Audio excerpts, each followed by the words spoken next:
Hello, everybody, and welcome to the Real Life, Real Kitchen podcast.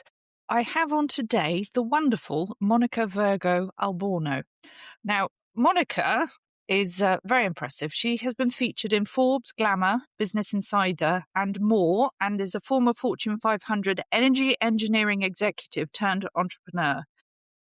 What she's gone into now is actually family wellness traveling, and she founded Wandherwild Family Retreats.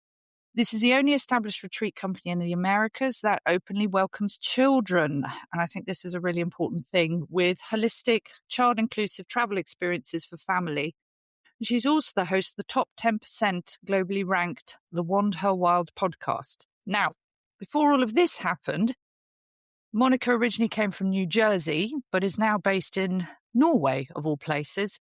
This is as a result of a 14-year expatriate career working in the oil industry, visiting more than 80 countries, and she's blessed with 2 children that she's traveling the world with.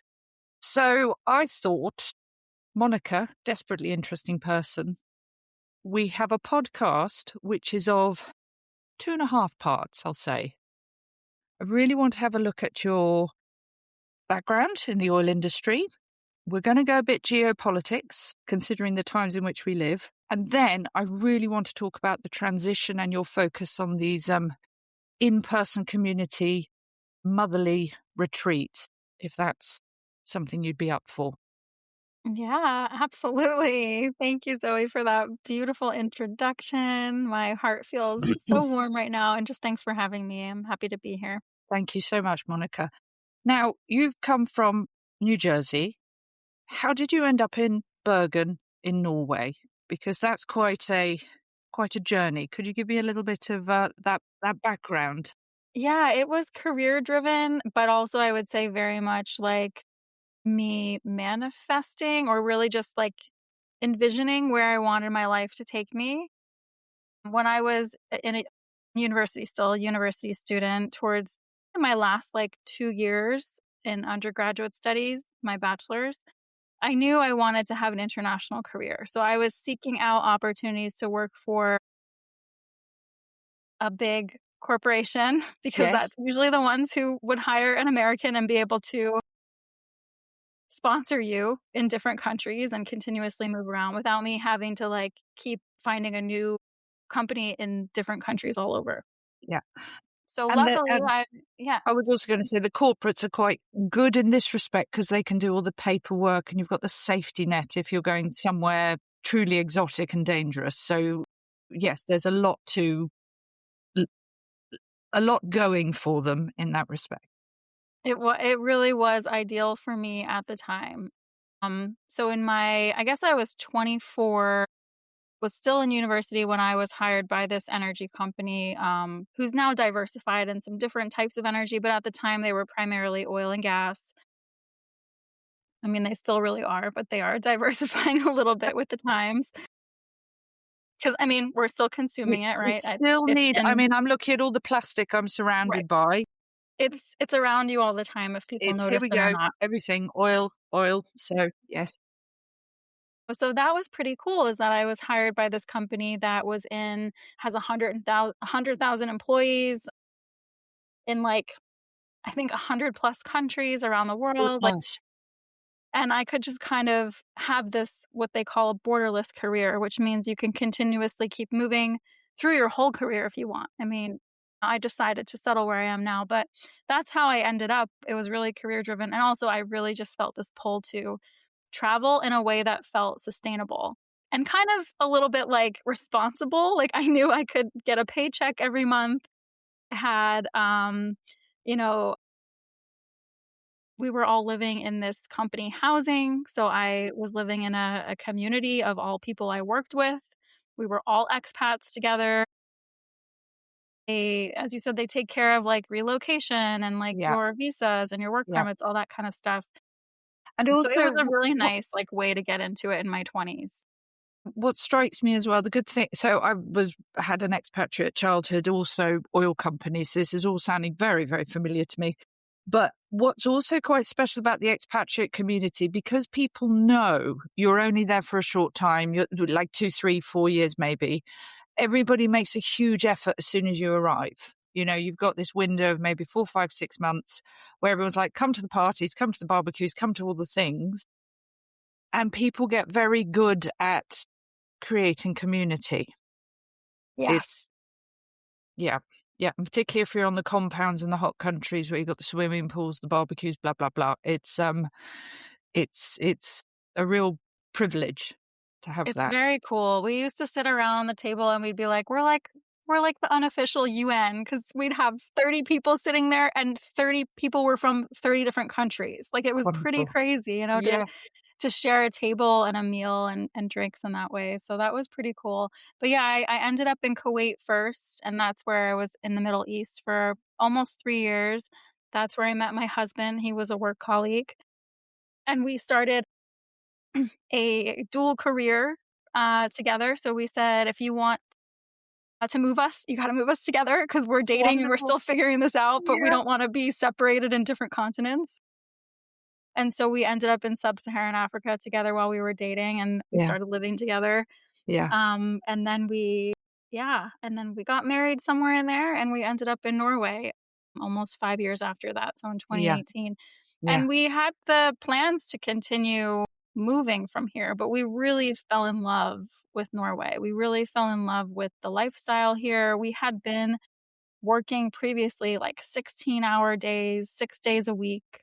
When you're on this, like, global contract, the workday it's a 6-day week, and the work hours, because a lot of the people are rotational and coming and Yeah. going, as you said, you're only there a couple of years. The expectations for work are just they really take over your life because you're living around everybody you're working with. So it's kinda like that's all you're doing. Yeah.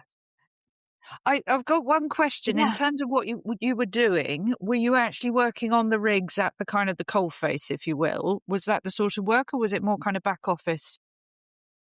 So it evolved over the years. I started as a field engineer when I was in Mhm. Kuwait when I was in my 20s. So I was going to the rigs with a crew. At first, I was part of the crew, and then I was managing the crews pretty Yeah. quickly. The company I was working for, they put you in stretch positions. So they tend to put you in positions that you're not ready for yet as an engineer, and you have to learn on the job. It's a lot of experiential learning. So yeah, I was maybe 6 months into the company when I started supervising crews of a bunch of guys from the Middle East and North Africa. And, there's this little blonde American girl being like, "Yalla, let's go to the rig." Yeah, yalla, yalla, it's time. Um, so yeah, that was a cool experience. I was a field engineer for most of my time in Kuwait, and then I got a little bit into the technical engineering and design work there. Then when I went to Angola, I was, a technical and sales engineer in big client name offices that we all see when we pull into the gas stations. So all those kinds of companies. Um, and I would sit in-house for them and do technical design work and selling new technologies and things like that, and then I would go offshore sometimes if we were implementing something that was, like, higher tech. And then I moved into management and I was a field service manager. So I was managing the engineers, the supervisors, the maintenance department, the laboratory, like a Goodness. lot of stuff.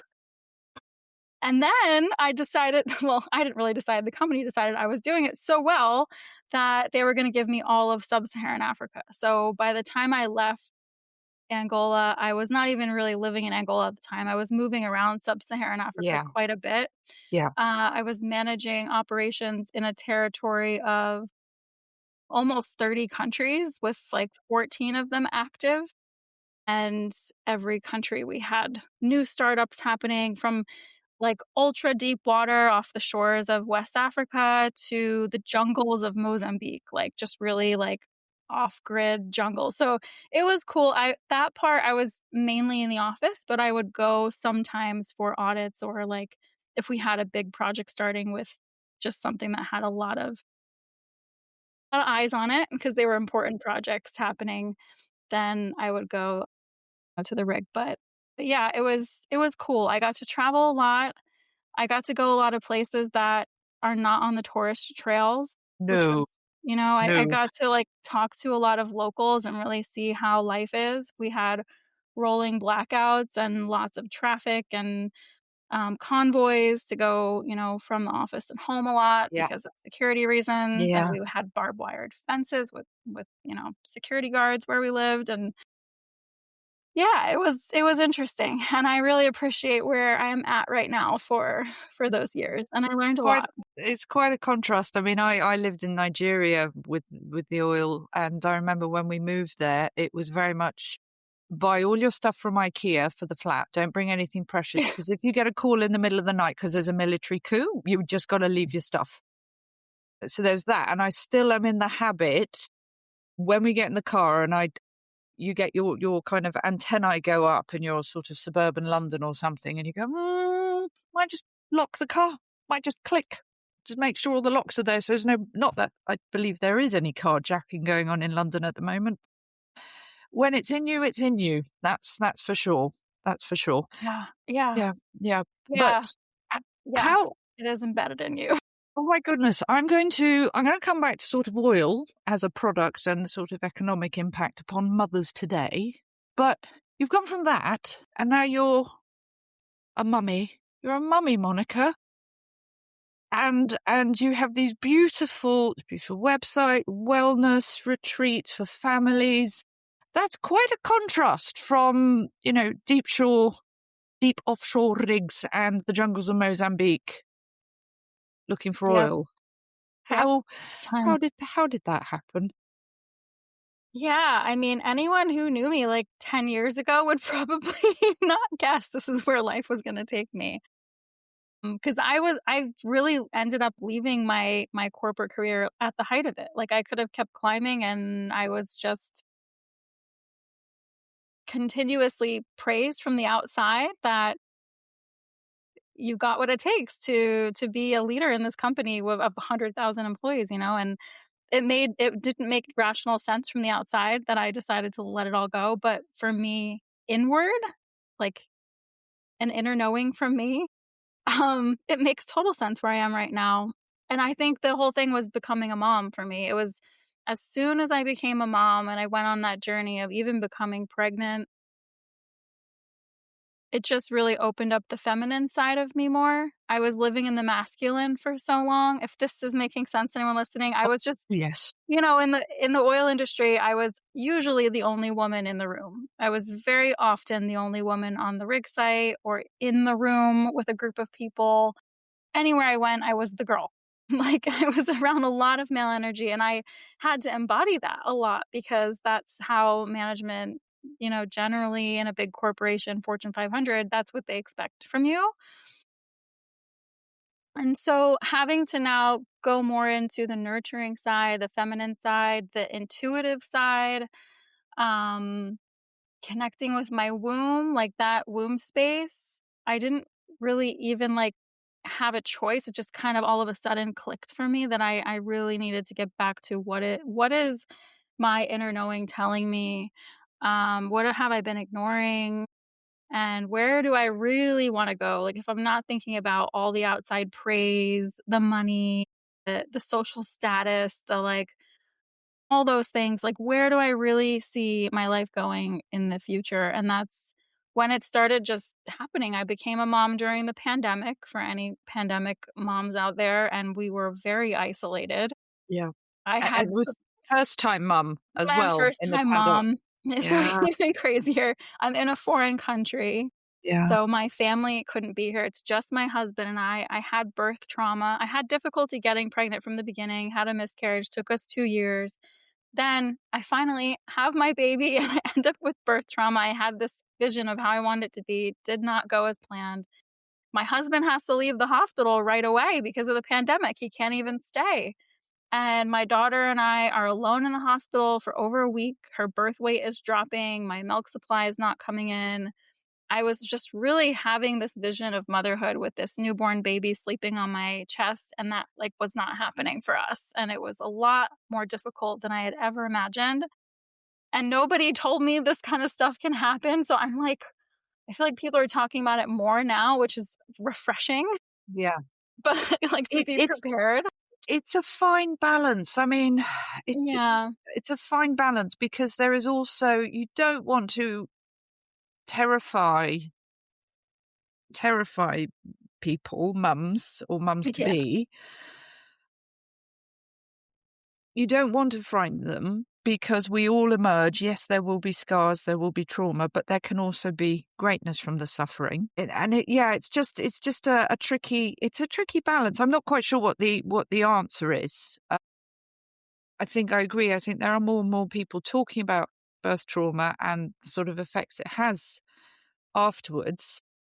Oh, then, well, you've got a healthy baby. What's the problem? Shuffle on, crack on, which isn't helpful. But I think, yes, maybe this acknowledgement of this was hard, awful, frightening, all the things, and you're not alone. Because I think a lot of women will think, oh, it's just me. I'm the one Mm. who's gone through this. And that's a very painful, painful thing. So, yes. Absolutely. And yeah, you're Yeah. right. It's everyone's experience is different. My second child, I had a natural, unmedicated VBAC and a Wow. really beautiful experience. It's just and I learned so much from my first birth. Like now that time has passed, that was supposed to happen. And as I was getting to, that's what inspired me to end up creating what I'm creating. And if I hadn't gone through that, I may have just gone right back to my career that I was pursuing very like Yeah. mindlessly. But that really kicked something in me like, wow, there's a lot to this motherhood thing and this parenthood thing. And I'm learning a lot about myself, letting go, trusting. The connection between my kids is so important. And what can I learn from them? Like, it's a balance between what can I guide them in and what can they also heal within me and guide me to do to better myself and grow as a person. So I found it all really fascinating and I started exploring it more and I was like, well, I would really love to go to a retreat, a transformational wellness retreat I had gone to before as a single person before I had kids, but I wanna bring my kids with me Yeah. because I think it would be cool to have them along. At the time, she was a newborn, so I'm breastfeeding, I'm like, I kinda have to bring her along, and there's not really anything out there. You can find things where, like I mean, there really wasn't at the time anything, and even now there's more starting to emerge, which is beautiful. But a lot of the times your kid is like a second thought, like, bring them along and we'll have a nanny watch them, bring them along, there's like a childcare program. But is there a place where, like, your kid is fully immersed in a wellness retreat themselves? And that's what I wanted to create, and that's what I did. It's all about the mom comes and gets a transformational retreat experience, but also the kid comes as a guest, and they also have a retreat experience at a young age and get exposed to so many tools to really have to help them get to know themselves better. Love the podcast and want to help keep the kettle on? You can support the show. Think of it like buying me a cup of tea or helping cover the cost of the biscuits. You'll find the link in the show notes.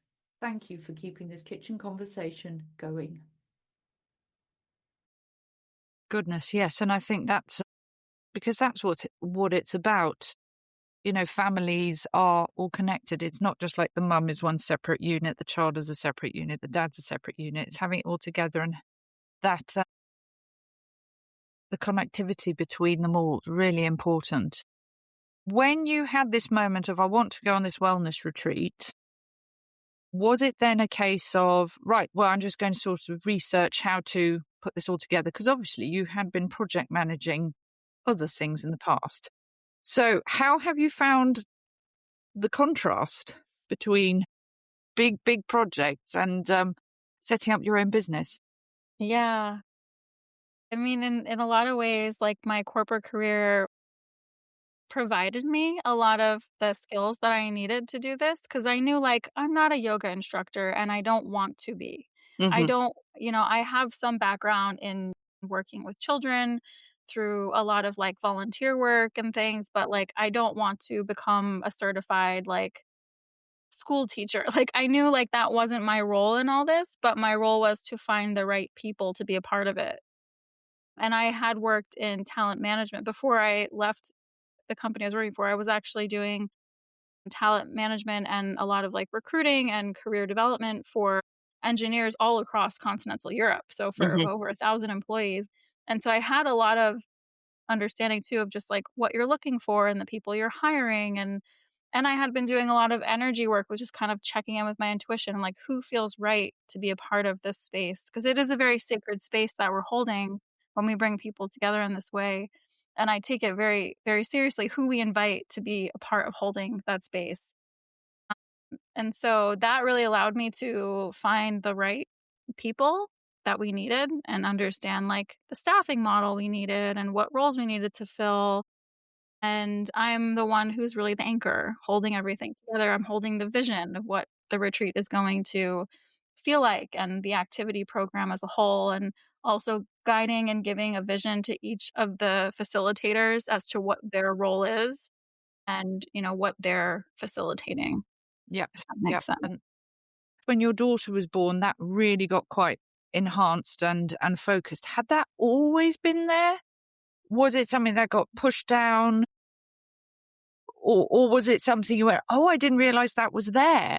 I didn't know I had that within me. What was your what happened there? Yeah, I think I had always been pretty attuned with like where I how am I going to say this? Like where I wanted to go, the path I wanted to take throughout life. And for me and my like 24-year-old me, like being like, I'm going to have this international career all over the world. I'm going to go live in sub-Saharan Africa. And it all somehow happened. Like there was always this inner compass that like I believed that it was going to happen. So like the inner kind of guidance of the compass moving around was moving me from place to place. But I think somewhere in there, you also get really like conditioned to just follow the shiny things, like the things that are giving you outside praise, and then you lose it a little bit. So I even remember like my inner like kind of like my like my maternity leave interview I had with a bunch of executives from the company, and I'm like, "Oh yeah, I'm gonna come back really quickly. Like maybe I'll give part of my leave to my husband so I can come back even earlier and just like jump it." But like I really knew inside that like I didn't want to do that. I was kind of doing it because they wanted me to. Yeah. And then when she was born, I'm like, "No, I'm going to take my full leave." Like, "No, I don't want to relocate to another place. I'm going to stay here even if that means I'm taking a step back from where I could have been." So there was something that definitely kicked in when you all of a sudden have another person that you're that's looking up to you too, right? And is watching how I'm moving through the world. That really kicked in for me to connect back with that inner knowing, that creativity piece of me that was lost for a while. Um Yeah. And so, gosh, God bless your daughter. What a yeah. gift. What a gift. What a trigger. What a trigger. So I'm going to go back to oil because we're living in exciting times. There has been a little bit of an altercation between Iran and the US, and there is this tiny passage of water in the Middle East, which has got quite tight, and oil isn't coming through. I'm giving a brief summary. Why is this a problem? Why is this a problem, Monica? Let's take it back to basics. I want real kind of economics 101. What's happening? What's going on? Yeah. Okay, so there's a couple things I can Yes. share. It's generally all about supply and demand and the flow, like the easeability for flow and distribution. So anytime that's off balance, it's going to affect the price. So like what we see as consumers, I guess the easiest way to put it is like how much it is to fill your car with fuel, or even like the prices for creating materials that we are using, products we're using that have oil in them. That can change just based on the demand. There's going to be less supply when we have something like that happen, and therefore more demand. So that's really the basics of it. All of the like political stuff, like, Let, some is opinionated, right? Like, let because yeah, we can leave that to the side for yeah, now, but certainly in terms of kind of the economics. So you've got but supply and demand. So my question would be, you've got Iran is not able, it's not sending it out because it's all blocked and all of that. So we've got this great reduction, but why can't other places like Angola or Nigeria or, obviously the US is like one of the world's biggest suppliers these days. mhm, Why can't they just up their production and fill that gap? yeah. Well, I mean, it is kind of political because everybody has their own relationships, their own contracts, like their own distribution between different countries. So there's a whole grid of the way resources are distributed throughout the world. And also, like, you can't necessarily always increase the production everywhere. Like, some fields are more depleted than others, and the flow is different. I guess if that makes sense. Like, there's a lot involved, but what I generally have seen working, I'm not, like, in it every day right now. My husband Yeah, still works in the industry, so I yeah, see him every day still, he's in supply chain, so I see him yeah, yeah, yeah. still being a part of it. But, I mean, what I had seen over a decade, 13 years I was in the industry, was we went through a lot of upturns and downturn cycles, and most of them were drawn by, wars, by any conflict, by the stock market, like, anything that was moving economically, um, would affect the supply and demand, and it just always came back to that. There's always gonna be more demand for oil when a war happens. Yeah, Like, yeah. I mean, so that's if that In makes sense. summary, one last question about oil. Is it all the same, or do you get different sorts from different parts of the world, or is it just all this Yeah. black sticky stuff that comes No, out? yeah, that's a good question. Yeah, there are different types and, like, it's refined differently. So I was always part of the process of extracting the oil from the ground. I was part of the drilling part. So I worked in well integrity, which was about, drilling a well and, um, cr I wanna try to explain this in a way that someone's gonna understand listening. I would be part of the process of drilling the well and then being able to produce from the well in a way that doesn't, that in a way that keeps the integrity. So in a way that it doesn't contaminate the water tables around it, doesn't contaminate, the porous rocks around it, and also keeps it intact. Because when you're putting so much pressure under, especially like when you're talking about ultra deep water, you could be a mile under the water, so there's all that pressure, and then you're in the rock formation itself, and then you're to extract it, you have to apply, like, a fluid flow, and yeah, you wanna make sure that nothing's fractured that shouldn't be in certain areas, or, that it's just controlled, the pressures are all controlled and balanced. So that was my part, was to really find out a way to do that in the drilling phase, and there's a whole other sector that's part of production and then refining the oil. But depending on where you're extracting oil from, like, there's heavy oil that we used to drill in, like, in Kuwait, in parts of Kuwait. There's other, like, there's all different types that come out of the ground, and they have to be refined differently, and they can be used, but they Depending can be on used what, for if things it's going to too. be plastics and things, is that Yeah. correct? Yeah, Right, and also natural gas as well. Yeah. it's another thing. Complicated, this modern world, isn't it? Very complicated. Yeah, so the whole, like, yeah, I think a lot of people don't really understand, like, how oil is even brought up from the earth, 'cause it is inside all these tiny little pores of rock, and you have to find, like, there's a lot of, like, geology that is done to even locate where they are, and then you have to do exploratory wells to find out if you've found the right place geologically. And then once you know that, you can start developing the field, and then it's depleted, and then you have to, maybe use that for storage in the future. So there's, like, yeah, there's a whole life cycle to all of it and a lot of different pieces. So I am in awe of your mind and the minds of the people who work in this industry, because that is just not how my mind works. It's just amazing, just incredible. Yeah, just incredible. So we're going to shift back to Wanderwild and the retreats. So these are happening not in places like Kuwait and Angola, even though you are familiar with them, but you're looking mainly over in the US, aren't you, for a lot of these retreats? Yeah, so right now they were originally started in the northeastern part of the US, and right now we're hosting them in upstate New York. We have had them we had one in Florida, we've had some in Cape Cod, Massachusetts, like outside of Boston, Lovely. but I've kind of been keeping it in the Northeast because that's where I'm originally from. And I I feel just like, I don't know, an intuitive knowing, an Yes. inner knowing that the moms in that area really need it. Because I know what it's like to grow up in that area, and it's very we get a lot of Manhattan moms that are Yeah.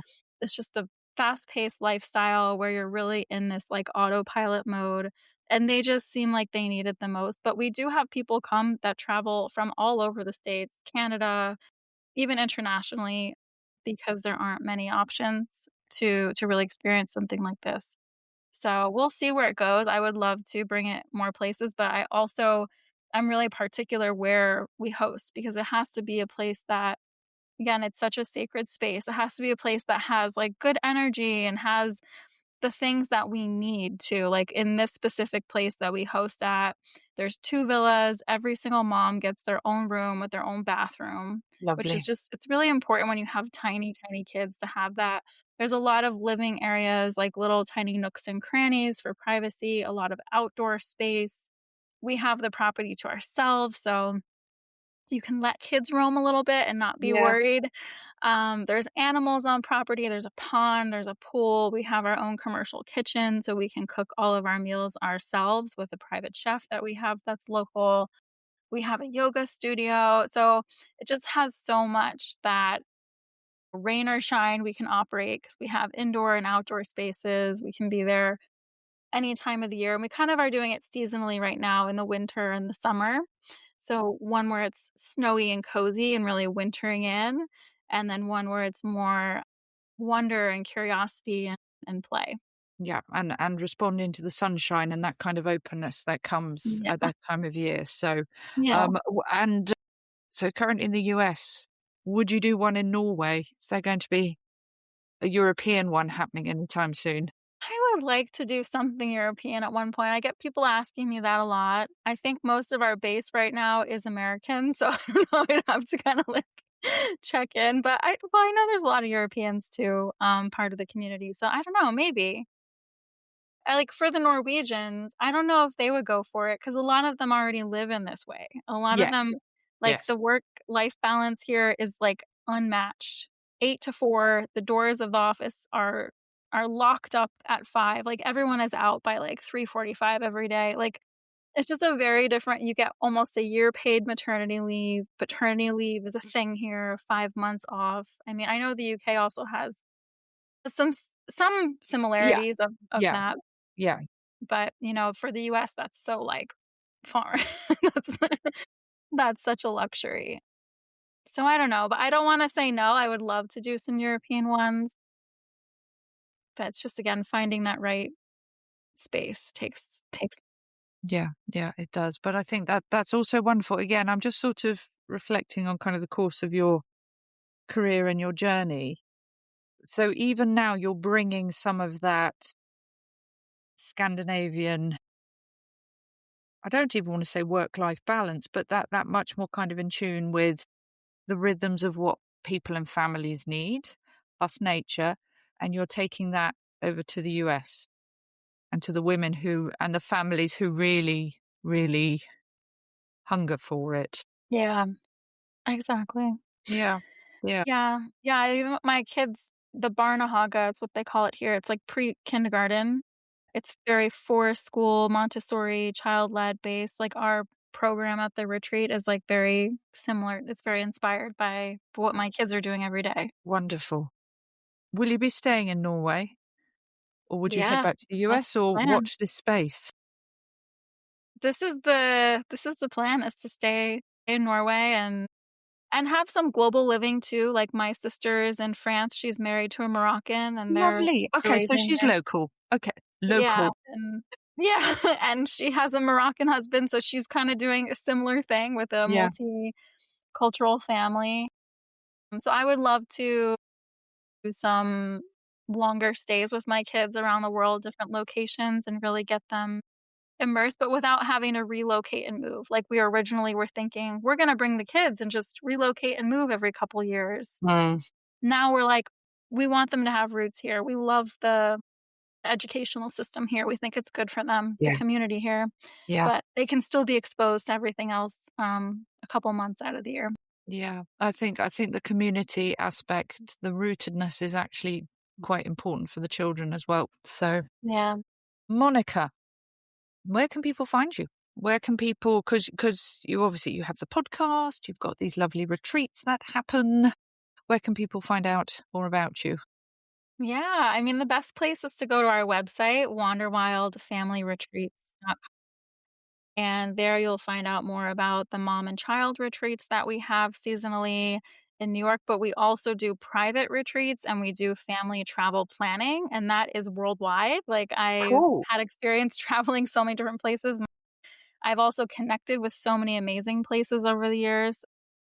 So we are able to do that if you have a multi-generational family or a friend group that wants to get together to have a private retreat, or just a smaller family group that wants to do a family wellness travel type experience, that will create an itinerary for you.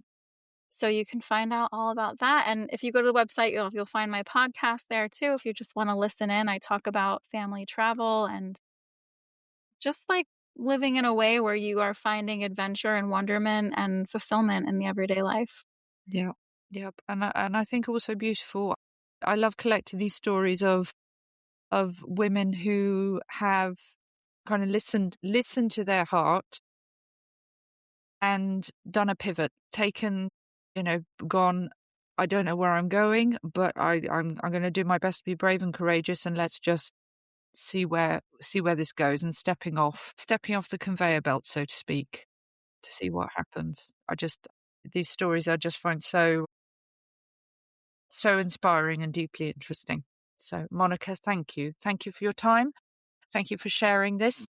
And yep, speaking of sharing, for all the listeners, like, share, subscribe, send it on to another mum, all the things. But bless you until the next episode. Monica, thank you.